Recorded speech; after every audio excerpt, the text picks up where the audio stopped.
Good evening. In the news for tonight.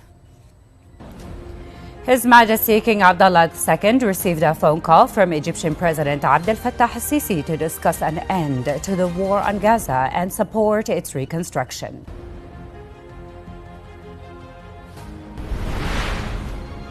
Jordan has strongly denounced settler calls to bomb Al-Aqsa Mosque and Dome of the Rock amid rising violations in Jerusalem.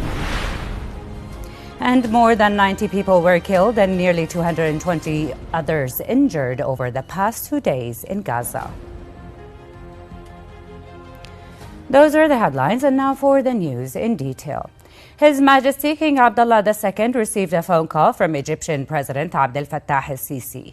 The two leaders discussed efforts to stop the war on Gaza, resume humanitarian aid, and defend Muslim and Christian holy sites in Jerusalem.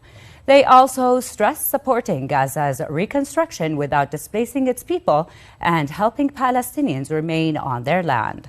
President al-Sisi reaffirmed Egypt's full support for Jordan's security and stability and emphasized continued strategic cooperation.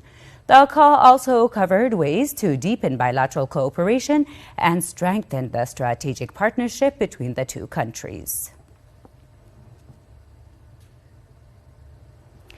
The final statement of the parliamentary conference held in Turkey affirmed the importance of the Hashemite custodianship over Islamic and Christian holy sites in Jerusalem. Speaking at the opening of the summit, Lower House Speaker Ahmed al-Safadi stressed the role of His Majesty King Abdullah II in preserving Jerusalem's Arab identity and countering all attempts at Judaization. Al-Safadi also called for support of Egypt's Gaza reconstruction plan, which was adopted by the Arab League and the Organization of Islamic Cooperation. He urged coordinated parliamentary efforts to advance the two-state solution and secure full Palestinian rights.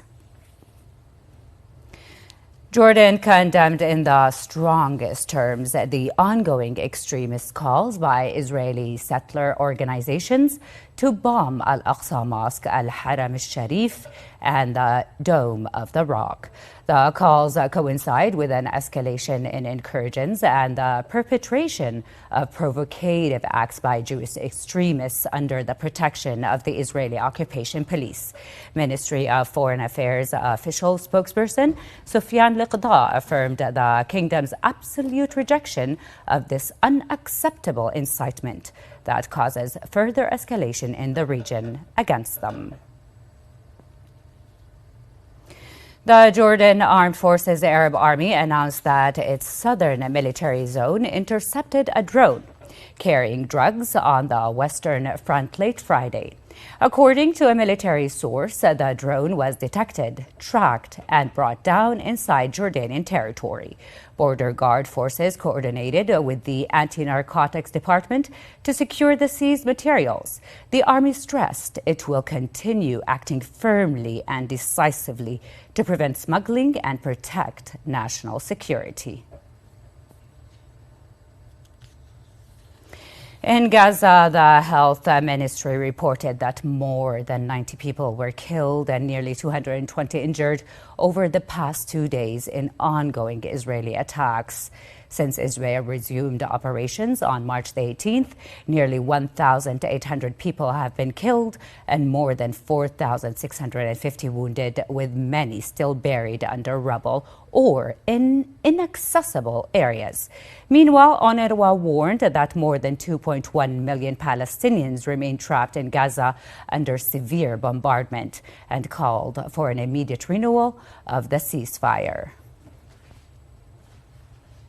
Back here at home, Minister of Tourism and Antiques Lina Annab announced a new archaeological discovery in the area southeast of the Wadi Rum Nature Reserve in southern Jordan.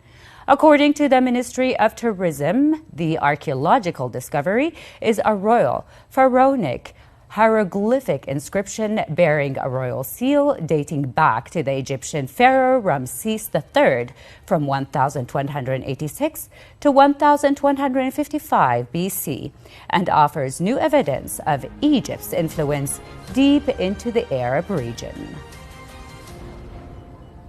That's the end of our news for tonight. Thank you for watching.